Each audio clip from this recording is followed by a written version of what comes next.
Coucou tout le monde, j'espère que vous allez bien. Aujourd'hui, on va commencer une nouvelle série, c'est des storytime. J'ai décidé de vous faire des storytime sur ma vie, tout simplement. Parce que pour moi, en tout cas c'est mon avis, on suit quelqu'un sur YouTube, tout simplement pour ce qu'elle fait, certes, mais pour ce qu'elle est, pour ce qu'elle a vécu, pour ce qu'elle vit aussi. Et j'ai décidé du coup de faire des storytime pour vous expliquer un petit peu tous mes traumatismes que j'ai pu subir et pour que vous puissiez du coup me connaître mieux et comprendre un petit peu mon état d'esprit, mes envies, mes traumatismes. Aujourd'hui, on va commencer par la story time. Ma famille est toxique. Il faut savoir que pour moi, je dis famille pour ce qui me reste, parce qu'il me reste que ma mère et ma sœur, qui est ma demi-sœur.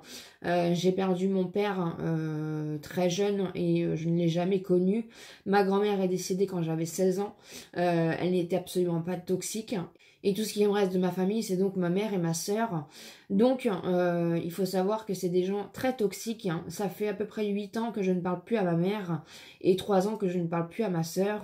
Tout simplement parce que, pour moi, le sens de la famille, et je suis totalement différente par rapport à elles. Elles ont des caractères, elles ont des principes, elles ont une manière de faire, une manière de penser, une manière de dire les choses qui est totalement différente de la mienne. En grandissant, je me suis aperçue, c'est pour ça que j'ai préféré couper les ponts tout simplement, parce que ces relations avec elles devenaient toxiques pour moi et m'empêchaient d'avancer dans ma vie. Il faut savoir que ma mère est une personne très toxique. Je n'ai jamais reçu de soutien, je n'ai jamais reçu de compliments, je n'ai jamais reçu d'aide de sa part. Tout ce que j'ai pu recevoir, ça a été des critiques, ça a été le fait de me rabaisser constamment, le fait d'être toujours là quand ça n'allait pas pour me rabaisser, pour me dire, tu vois, je te l'avais dit. Il n'y a jamais eu de soutien dans ses paroles, il n'y a jamais eu d'affection, il n'y a jamais eu d'amour. Il y a eu une emprise, c'était une emprise plutôt psychologique. Voilà, tout simplement parce que une année sur deux, elle coupait les ponts avec moi pour X ou Y raison. Il faut savoir qu'elle m'a mis à la rue très jeune et je lui ai pardonné. Je suis revenue vers elle quand elle m'a renvoyé des messages. Et une année sur deux, en fait, tout simplement, elle coupait les ponts avec moi pour X ou Y raison, pour une babiole voilà, qui n'allait pas, etc. Et en fait, et en fait, et en fait, moi, à chaque fois qu'elle me renvoyait un message, forcément, j'y retournais parce qu'elle a cette emprise sur moi, et elle l'a encore, même si je ne lui parle plus, qui est une emprise malsaine. C'est une emprise, voilà, je ressens le besoin, enfin, je ressentais le besoin d'aller vers elle parce que c'était ma mère, et comme on dit, voilà, notre mère, on n'en a qu'une, il faut tout pardonner, etc. Mais à un moment donné, non, on ne peut pas tout pardonner, on ne peut pas pardonner certains mots, on ne peut pas pardonner certains actes. Il y a des choses qu'on ne peut pas pardonner, il y a des choses avec lesquelles on ne peut pas vivre parce que c'est tout simplement trop toxique pour nous et ça nous empêche de vivre, ça nous empêche d'avancer. Et c'est pour ça que j'ai décidé du coup de couper les ponts avec elle, parce que cette relation était vraiment très déstabilisante pour moi, était vraiment très toxique pour moi, dans le sens où moi j'attendais de ma mère du soutien, j'attendais de ma mère de l'amour, des mots gentils, qu'elle soit présente, qu'elle soit là quand j'avais besoin, qu'elle soit là, qu'on passe des repas de famille très, très calmes et très sympas, ce qui n'était absolument pas le cas à chaque fois, vu que je me prenais tout le temps des réflexions, alors que je n'étais pas forcément dans la culpabilité, alors que j'étais pas forcément coupable des choses qu'elle me reprochait. Et je pense qu'il est important en tant que parent de soutenir son enfant ou ses enfants, de leur montrer qu'on est fier d'eux, qu'on les aime tout simplement. Et il y a des mots, même si pour vous c'est peut-être anodin en tant que parent, voilà, moi j'aurais aimé qu'on me dise qu'on est fier de... J'aurais aimé qu'elle me dise qu'elle était fière de moi. J'aurais aimé qu'elle me dise qu'elle m'aimait. J'aurais aimé qu'elle me soutienne quand j'en avais besoin. Au jour d'aujourd'hui, ça me manque encore. J'ai 35 ans, mais c'est vrai que voilà, le fait d'avoir une mère me manque énormément. Le fait de pouvoir l'appeler, parce que je vois autour de moi des personnes qui ont une maman et qui n'ont pas absolument pas la même relation que j'ai pu avoir avec ma mère. Et c'est là où je découvre vraiment le fait que la relation avec ma mère n'était absolument pas une relation normale, c'était une relation toxique avec une emprise malsaine et des reproches à longueur de temps Voilà, à la base, il faut savoir que j'étais pas forcément... J'étais voulue, mais je pense que dans un sens, je lui rappelais beaucoup mon père et elle me l'a reproché toute ma vie, alors que moi, voilà, je n'y étais pour rien avec ce qu'elle avait vécu avec lui.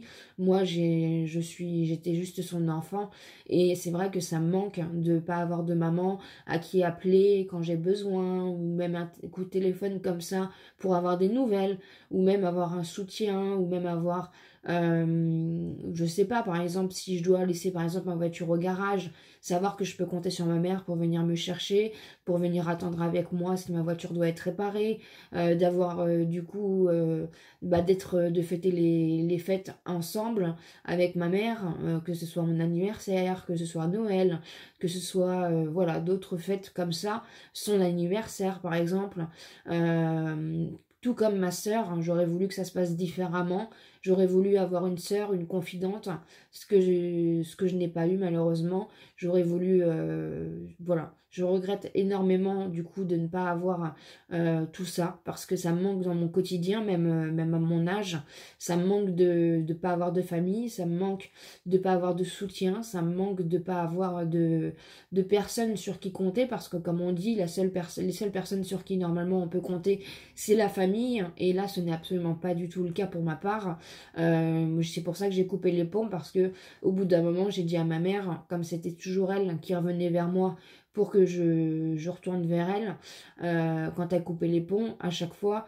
Et en fait, un jour, j'en ai eu marre et je lui ai dit stop. On arrête là en fait. Je ne peux plus, je peux plus supporter ces attentes. Je peux plus supporter ces reproches.